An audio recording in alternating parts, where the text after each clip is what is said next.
All right, so let's do the next 20. In the figure below, A, B, C, and D lie on the circle centered at O. Points, I should say points A, B, C, and D. Which of the following does not appear in the figure? And here's what I know, is that these four segments are all congruent because they're all the radius of the circle. So they're all the same. So I definitely see an isosceles, which means two or more. Because of these congruent sides, I have congruent angles. And since the triangle has 180 degrees, 180 minus 60 is 120, split in two makes these both 60. So now I see the criteria for an equilateral. Acute means less than 90. See that? 60. Right angle. Scaling. One nation, under God, indivisible, with liberty and justice for all. At this time, all the juniors, report to the little theater. Stand outside, we got something to give you. You need your laptop charger, and we'll line up in alphabetical order. We'll get you in there when you do that ASAP. And we'll sit every other seat in there. Do that quickly. Thank you. Anyways, 22. What is the slope of a line in standard xy coordinate plane that is parallel to x plus 5y equals 9? Parallel means same slope. That's what it means. And what I'm going to do is I'm going to get into this form y equals ax plus b, where what's in front of x is my slope. That's what I'm going to do. So I'm going to move that over. 5y equals negative x plus 9. Divide out my 5. And my slope is that understood number. So my slope is negative 1/5. Since it's parallel, same. All right, given y is x over x minus 1, which of the following is a possible value of y?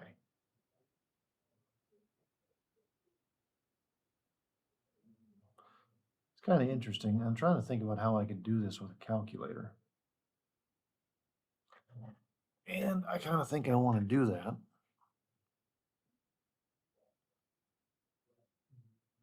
So here's x over x minus 1.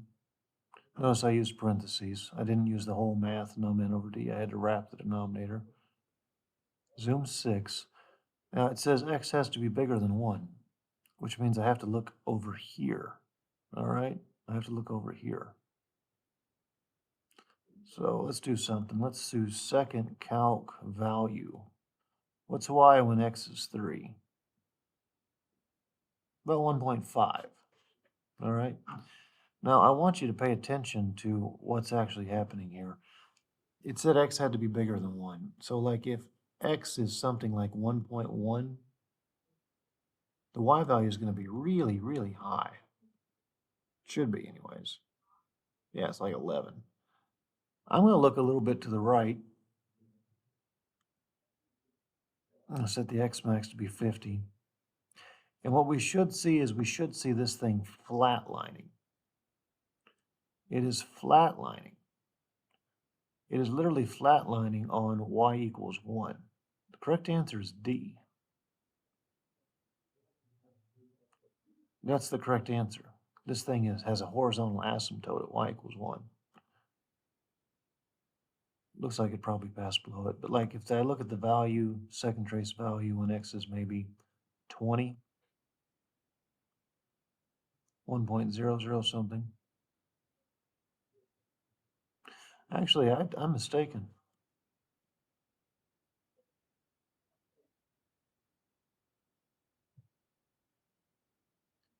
It's never going to get below 1, is it?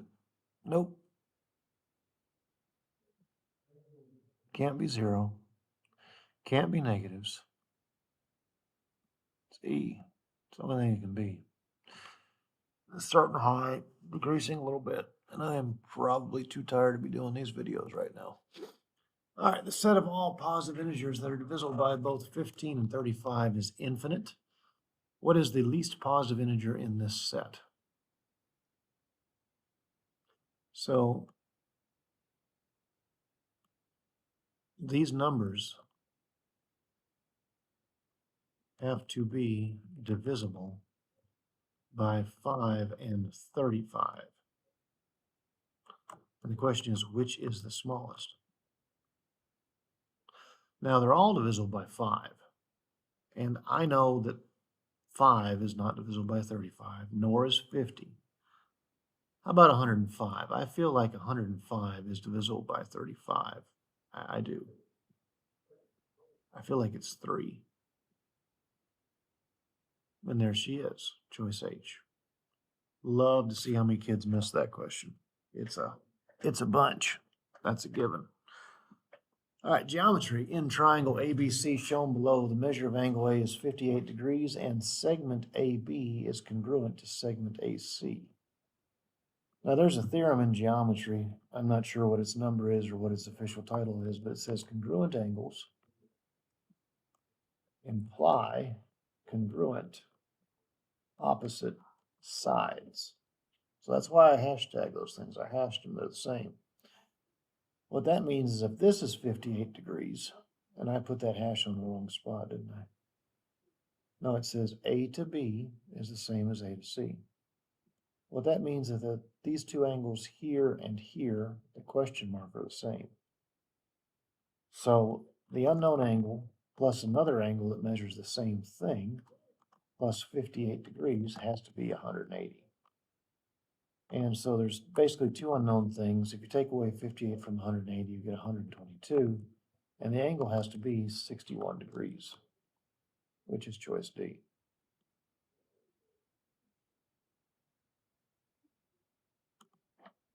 I'm sure choice C is chosen quite often. About 1.48 times 10 to the 8th square kilometers of the Earth's surface is land, and the rest, which is about 3.63 times 10 to the 8th square kilometers, is water. If a returning space capsule lands at a random point on the Earth's surface, which of the following is the best estimate for the probability that it lands in water? So what we're going to do is we're going to find the total surface area of the Earth. It's going to be that 1.48 times 10 to the 8th plus 3.63 times 10 to the 8th.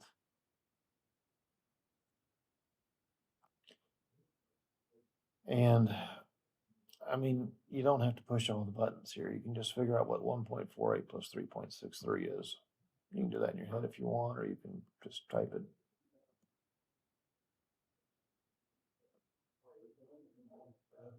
So the total surface area is 5.11 times 10 to the 8th. Now, the reason I did that is because I want to know about what's the probability I land in the water. So I'm going to take the area of water and I'm going to lay it over the area of the Earth. The area of the water was 3.63.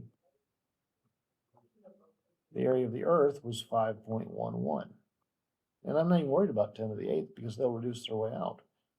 Now, that's like close to 3/5, so it's got to be a little more than 60%. I'm going to push buttons in a second, but it's either G or H. It's one of the two. I don't think it's going to hit F. I'm tired, but I'm not that tired. 3.63 divided by 5.11 is the decimal. It's the decimal 0.71. So yeah, decimal 71, G, 71%. All right, on the first 7 statistics test of the semester, Jamal scored a 61, 76, 79, 80, 80, 84, and 91. The mean, median, and mode of his scores were 79, 80, and 80, respectively. On the 8th test, Jamal scored a 90. How do the mean, median, and mode of all 8 of his scores compare to the previous mean, median, mode for the first 7? So if he makes a 90, I'm just gonna go old school and lay it all out. Put everything in numerical data. You'll have a 61, a 76, a 79, you'll have an 80, you'll have an 80, an 84, a 90, and now a 91. So the mode is going to be the same. The mode is the most occurring, or the most often. It's still here. It's your mode. Your median has changed a little bit. No, this was mean, median, and mode. The median's still 80. The median is the middle.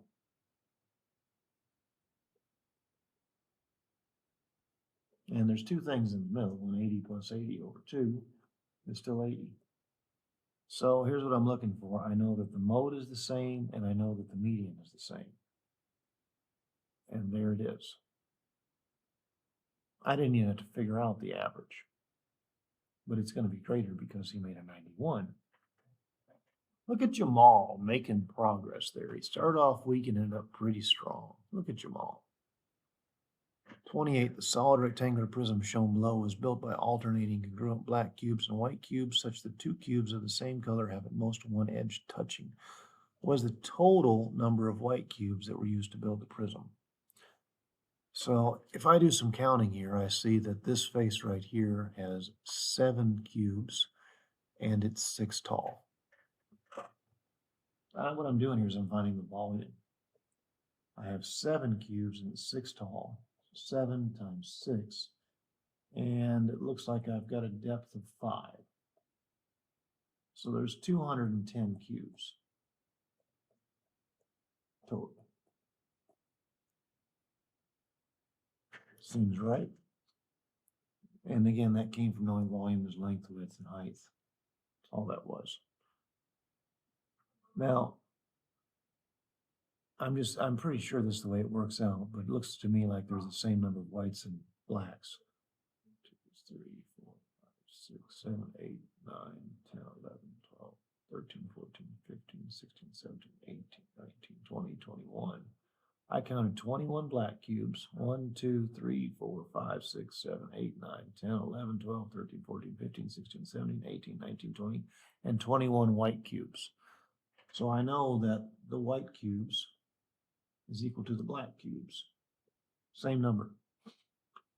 So since there's 210 cubes total, and the number of whites equals the number of blacks, I just take 210 and cut it in half, and I get 105. 29. One side of square ABCD has a length of 12 meters. A certain rectangle whose area is equal to the area of ABCD has a width of 8 meters. So we have a square. I once saw a kid spell square, square. We have a square that has a side of 12. And if one side is 12, they're all 12. So the area would be 12 squared, which is 144. I have a certain rectangle that has a width of 8 meters. And I know it has the same area, 144. And I'm going to use the formula area is length width.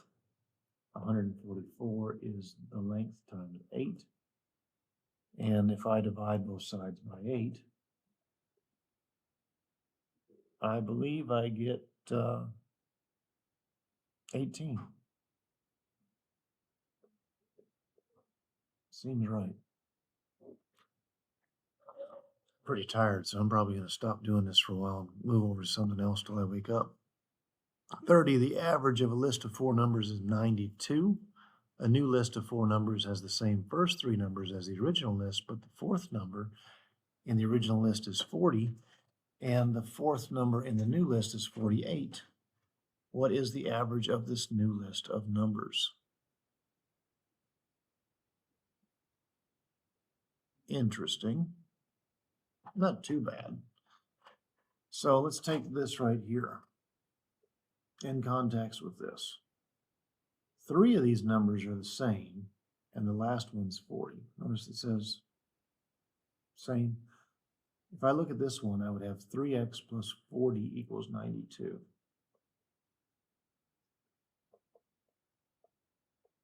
Subtract my 40, 3x is 52.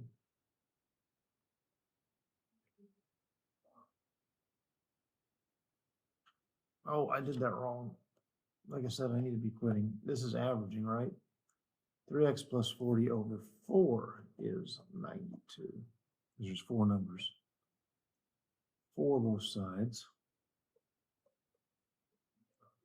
3x plus 40 equals 368. Subtract 40. 3x is 322. And that's actually where I'm going to stop. I'm actually not going to figure out what x is. The new list has these same first 3 pieces, which add up to 322, but the 4th number is 48. So 322 plus 48 sitting over 4 is going to be my new average. And 322 and 48 makes what, 370?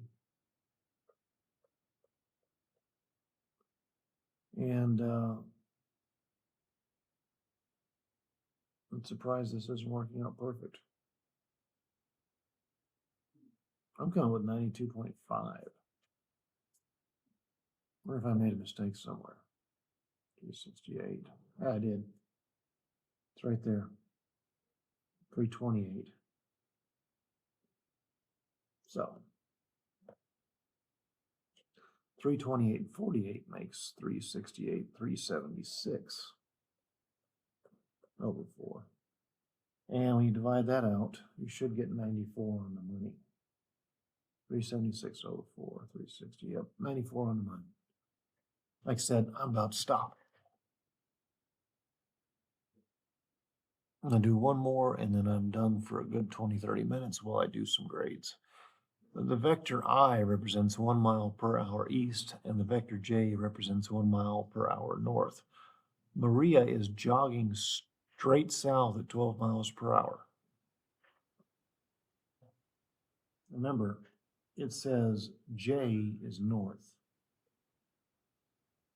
So this would be positive J because you're going north. If you're going south, that would be negative J. And her vector is 12 miles per hour. Negative 12J. That's simple. IJ notation. And I have to stop because if I don't stop, I'm going to keep making mistakes because I am too tired.